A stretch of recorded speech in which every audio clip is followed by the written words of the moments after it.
Hi guys! Welcome sa ating suggestion series. Andito na tayo sa ating episode number 7. Alayin mo yun guys, naka 7 na tayo. Ang ating topic for today ay kapag nakipag-break ba sa'yo, dapat habulin pa. Ang tindi ng mga tanungan natin dito guys. Hindi ko alam kung kanino galing to. Kapag nakipag-break ba sa'yo, dapat habulin pa? Well, depende. Okay? First, mahal mo pa ba? Kung mahal mo pa, habulin mo.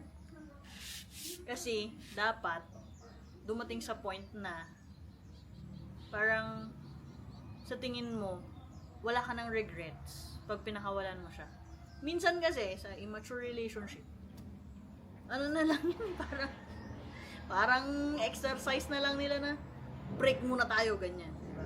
Ano na lang sa kanila yun eh, madali na lang sabihin.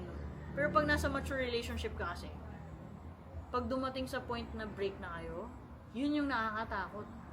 Doon ka mag-iisip kung hahabulin mo paano. Pero para sa akin, ang aking suggestions for this topic ay, habulin mo. Habulin mo hanggat kaya mo. Hanggat may naiisip ka na pwede kang mag-regret. Diba? Pero kung wala ka na naiisip na pwede mong ika-regret, then, wag mo na habulin. Diba? Let it go. Parang si Elsa. Diba? Pero, yun nga, dalawa lang yung choice mo dyan. I-assess mo yung sarili mo. Ano ba sa tingin mo? Pagka nakipag-break ba siya sa'yo, may regrets ka ba? Pag meron, habulin mo. Pag wala, let it go. Ganun lang kasimple guys. Hindi mo na kailangan mag-isip-isip pa ng kung ano, i-overthink mo. Sobrang simple lang yun. Yun ang mga options na pwede mong gawin. Anong kasi, regrets?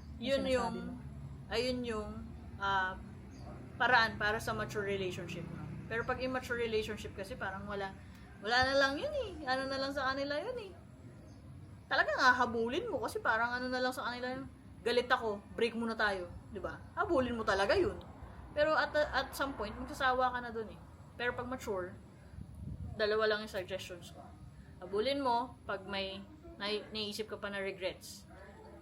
Huwag mo nang habulin kung wala ka ng regrets. Regrets meaning, pag naisip mo siya, tapos na yung pangyayari, tapos naisip mo, sayang hindi ko to ginawa. What if ginawa ko to? Mangyayari ba to sa amin? Diba? Kung wala ka ng mga what if, then, sige pakawalan mo na. Kasi ibig sabihin nun, nagawa mo na lahat on your end. Wala ka ng iba pang pwedeng gawin about it. Doon na talaga yung last point, last draw. Pero kung meron pa, then habulin mo. Walang masamang maghabol.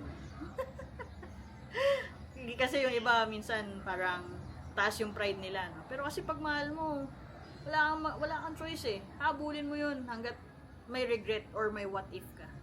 So, yun ang aking suggestions. Tandaan mo yun. Dalawa lang. Habulin mo pag may regret ka pa or what if. Huwag mo na habulin pag okay ka na. I mean, wala ka ng what if. Nagawa mo na lahat. Okay, hanggang sa muli!